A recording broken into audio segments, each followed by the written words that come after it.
Bismillahirrahmanirrahim. Assalamualaikum warahmatullahi wabarakatuh. Sahabat yang dirahmati Allah, dahulu kala pada zaman Nabi Lut alaihi salam, di mana beliau berdakwah di negeri Sadum, terdapat suatu kaum yang enggan mengikuti ajaran beliau untuk menyembah Allah yang esa.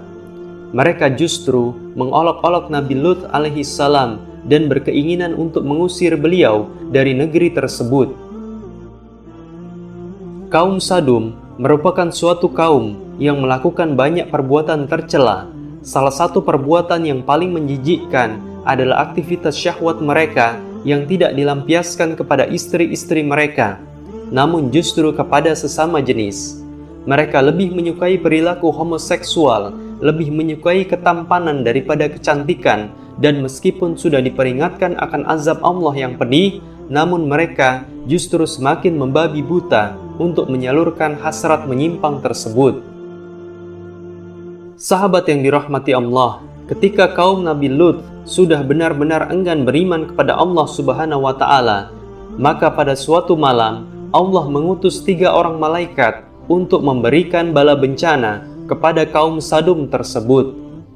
Mulanya, ketiga malaikat ini datang terlebih dahulu ke rumah Nabi Ibrahim alaihissalam di Palestina. Nabi Ibrahim adalah paman dari Nabi Lut alaihissalam. Para malaikat mengabarkan bahwa Nabi Ibrahim akan mendapatkan keturunan dari istrinya, Sarah. Anak yang Allah karuniakan itu bernama Ishak alaihissalam. Kemudian, para malaikat yang berwujud lelaki-lelaki tampan ini keluar dari rumah Nabi Ibrahim dan bergegas menuju ke rumah Nabi Lut yang ada di negeri Sadum. Saat Nabi Lut melihat wujud ketiga tamunya ini, beliau sangat khawatir karena keselamatan ketiganya akan terancam jikalau sampai para lelaki Sadum mengetahui bahwa di rumah Nabi Lut ada lelaki-lelaki rupawan yang sedang berkumpul. Sang Nabi segera mengunci pintu rumahnya rapat-rapat demi melindungi para tamunya. Namun, ternyata istri Nabi Lut yang memang khianat dan kafir kepada Allah membocorkan berita rahasia ini kepada para lelaki kaum Sadum. Tidak lama kemudian, kaum Nabi Lut datang berduyun-duyun dengan maksud untuk bersenang-senang dengan tamu beliau dan menyalurkan hasrat mereka yang menyimpang tersebut.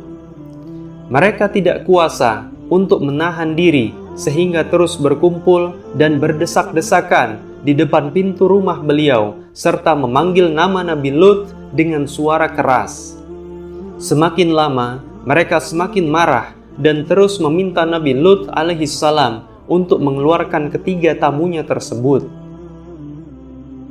Dalam Quran Surat Al-Hijr, Nabi Lut berkata, "Sesungguhnya mereka adalah tamuku, maka janganlah kamu membuatku malu dan bertakwalah kepada Allah, dan janganlah kamu membuat aku terhina." Sahabat yang dirahmati Allah, kaum terlaknat tersebut akhirnya mendobrak pintu rumah Nabi Lut dan menemui para malaikat itu. Kemudian, salah seorang malaikat membuat buta mata mereka semua, sehingga orang-orang itu berjalan dengan sangat kebingungan. Para malaikat meminta Nabi Lut untuk pergi bersama keluarganya pada malam itu, karena azab Allah akan menimpa kaumnya di pagi hari. Tentu, ketika Nabi Lut pergi, beliau tidak turut bersama istrinya, karena ia adalah seorang yang khianat. Bahkan suaminya sendiri yang merupakan Nabi utusan Allah justru dikhianati dengan cara yang teramat keji. Nabi Lut alaihissalam dan keluarganya segera pergi meninggalkan negeri Sadum, dan setelah tiba waktu subuh, Allah mengirimkan kepada kaum laknat tersebut sebuah azab yang mungkin tidak pernah mereka pikirkan sebelumnya. Sahabat yang dirahmati Allah, dalam Quran Surat Hud dijelaskan bahwa negeri kaum Lut berguncang dengan goncangan yang sangat keras. Kemudian seorang malaikat mencabut negeri itu dengan cara mencongkel menggunakan ujung sayapnya dan mengangkat negeri tersebut ke langit, kemudian membalikkannya, di mana bagian atas menjadi bawah dan bagian bawah menjadi atasnya. Tidak cukup sampai di situ, kaum Lut juga dihujani batu panas secara bertubi-tubi sehingga mereka semua binasa dengan cara yang benar-benar mengerikan. Mereka semua berteriak ketakutan, merasakan sakit luar biasa karena siksaan Allah, di mana siksaan berat ini baru terjadi di dunia dan belum Allah timpakan siksaan yang lebih mengerikan lagi di neraka. Jadi, tidak ada yang tersisa dari negeri Sadum kecuali penyesalan orang-orang menyimpang tersebut di akhirat kelak. Bagaimana mereka seharusnya mengikuti apa yang Allah dan Nabi-Nya sampaikan, serta tidak memperturutkan hawa nafsu yang di luar akal sehat tersebut.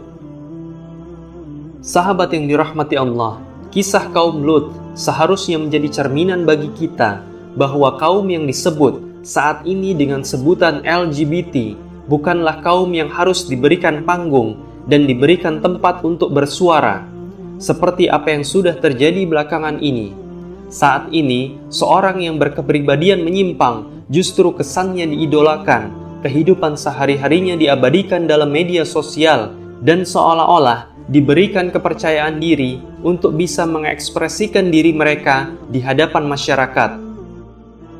Padahal, pencipta kita, pencipta langit dan bumi, yaitu Allah Subhanahu wa Ta'ala, justru mengazab mereka tanpa ampun. Allah yang Esa melalui malaikatnya menghancurkan tempat di mana mereka berpijak, dan yang lebih parah lagi, menghujani mereka dengan batu panas hingga semuanya mati mengenaskan. Jikalau Allah saja marah kepada kaum penyuka sesama jenis ini, maka mengapa kita harus memberikan ruang bagi mereka untuk bersuara di muka umum? Ingatlah sahabat semua, jangan sampai sikap kita justru mendukung keberadaan mereka. Jika kita menemukan penyimpangan tersebut di keluarga, kerabat, atau orang-orang terdekat, maka nasihatilah mereka. Ingatkanlah mereka tentang azab Allah yang pedih dan berusahalah sekuat mungkin agar mereka kembali ke jalan yang lurus. Demikianlah kisah mengenai kaum Nabi Lut yang diberikan azab oleh Allah. Semoga ini menjadi pelajaran bagi kita semua. Saya sebagai narator cerita undur diri. Kepada Allah saya mohon ampun, dan kepada sahabat semua saya mohon maaf. Wallahu a'lam bishawab. Wassalamualaikum warahmatullahi wabarakatuh.